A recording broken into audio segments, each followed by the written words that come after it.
नमस्कार मंडळी, स्वागत आहे आपलं अजून एका नवीन व्हिडिओमध्ये। मंडळी, मी आज चाललेलो आहे श्री क्षेत्र नारायणपूर या ठिकाणी। आपल्याला तर माहितीच असेल मित्रांनो की आज आहे दत्त जयंती। दत्त जयंतीचा हा भक्तिमय सोहळा आज आपण पाहण्यासाठी नारायणपूर या ठिकाणी चाललेलो आहोत। तर मित्रांनो, नेहमीप्रमाणेच जास्त वेळ न घालवता सुरू करूया आपल्या या व्हिडिओला।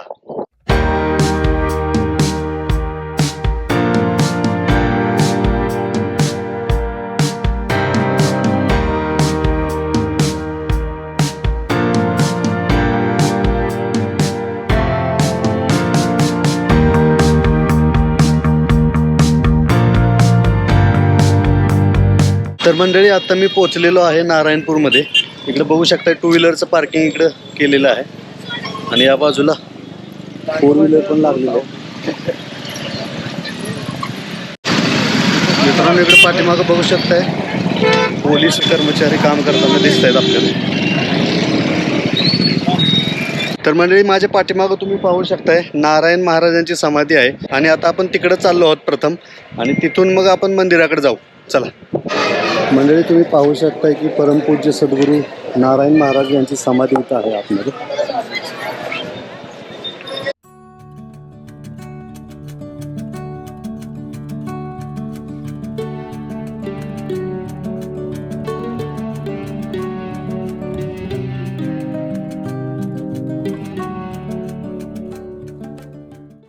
या बाजूला आपल्याला होमकुंड दिसतो।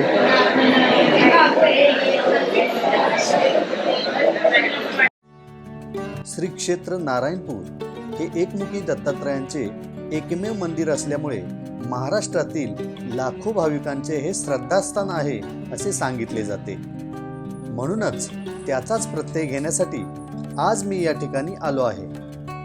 श्री दत्त जयंती दिवशी पहाटे 4 ते 6 या वेळेत श्री गुरुदत्तांचा रुद्राभिषेक करण्यात येतो आणि सकाळी 9 वाजता दत्त महाराजांची पालखीतून ग्रामप्रदक्षिणाही पार पडते। ग्रामप्रदक्षिणा झाल्यानंतर साधारण 1 वाजता महाआरतीची सुरुवात होते। आरतीनंतर सर्व भाविकांची महाप्रसादाची सोय श्री दत्त देवस्थान ट्रस्टने केली होती।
खेळालेला आहे का मानाचा संगमवाडी मानाचा खेळालाय. चालू करा दादा पटकन शेट चालू करा. वेळ खूप झालेला आहे. ही कोणाची कृपा आणि त्या अण्णांची कृपा. सगळं सोपं आहे, माणसं जलावणं अवघड आहे. आणि अण्णांची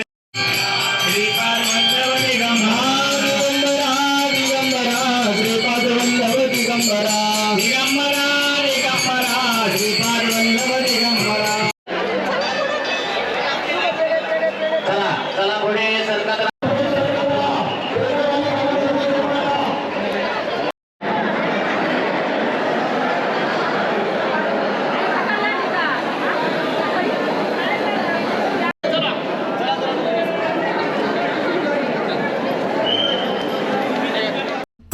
तर मंडळी, अशा प्रकारे अतिशय भक्तिमय वातावरणात माझा हा दिवस पार पडला.